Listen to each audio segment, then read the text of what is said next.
Welcome friends, I am Aniket Chougule and I would like to present a presentation on elastic rebound theory. I know you all know about the elastic rebound theory. Even you were learned in your 10th standard or in your colleges also. Here is the introduction about the elastic rebound theory. So we move forward to see the introduction of elastic rebound theory. The elastic rebound theory is an explanation for how energy is spread during earthquakes. Elastic rebound theory fits in well with the theory of plate tectonics and helps explain the cyclical nature of many earthquakes.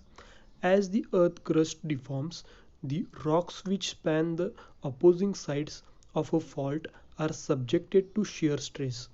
In 1906 San Francisco earthquake, geophysicist Henry Fielding Reid examined the displacement of the ground surface along the San Andreas Fault in 50 years before the earthquake.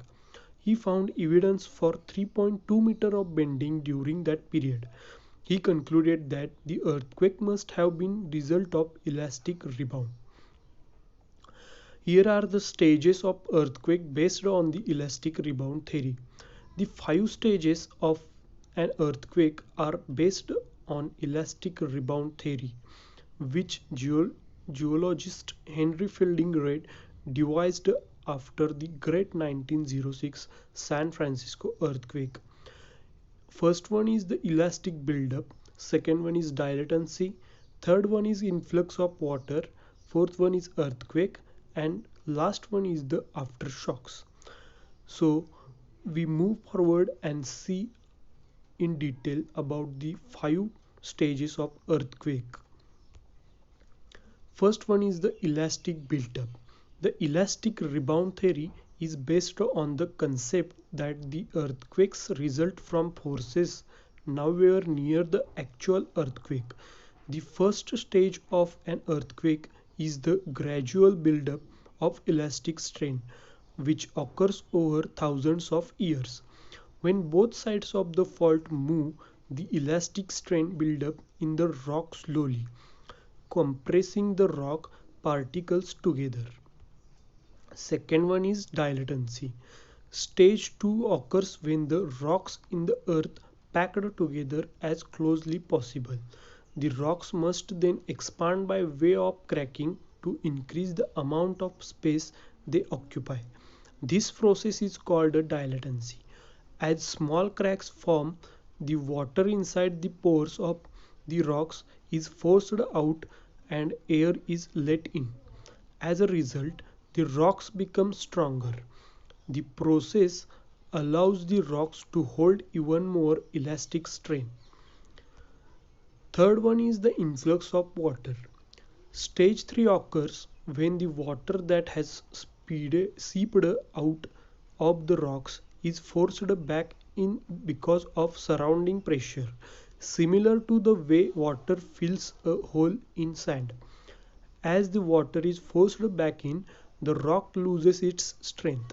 The rocks are significantly strained by this. The influx of water keeps more cracks from forming, which causes the rocks to stop expanding.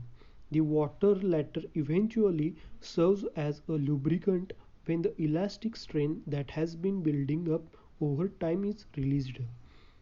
Fourth one is the earthquake. Earthquake is the fourth stage, is the actual earthquake because the rocks can no longer resist the elastic strain. A sudden fault rupture occurs. The stored energy in the rocks is now forced out and released in the form of heat and seismic waves. Seismic waves are large waves of energy that flow outward through the earth's crust like ripples in a pond. The waves cause a sudden, often violent shaking of the ground. And last one is the aftershocks. Stage 5 is the final stage during which a sudden drop in stress causes small aftershocks, which are smaller earthquakes or ruptures. The aftershocks release the remaining elastic strain. Aftershocks are often unpredictable and can occur years after the initial earthquake. Depending on the size of the main earthquake, the size and frequency of aftershocks can be significant. Eventually, the strain decreases, allowing normal conditions under the surface to return. How does elastic rebound relate to tsunamis? We all know about the tsunamis. So, in this, we learned about the elastic rebound theory and tsunamis relations.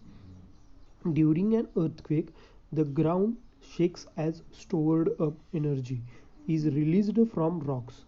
Elastic rebound theory states that rock will deform plastically as stresses build up until the stresses become too great and the rock breaks. Tsunamis are deadly ocean waves that are caused by undersea earthquakes. So, here we end the presentation. Thank you for listening.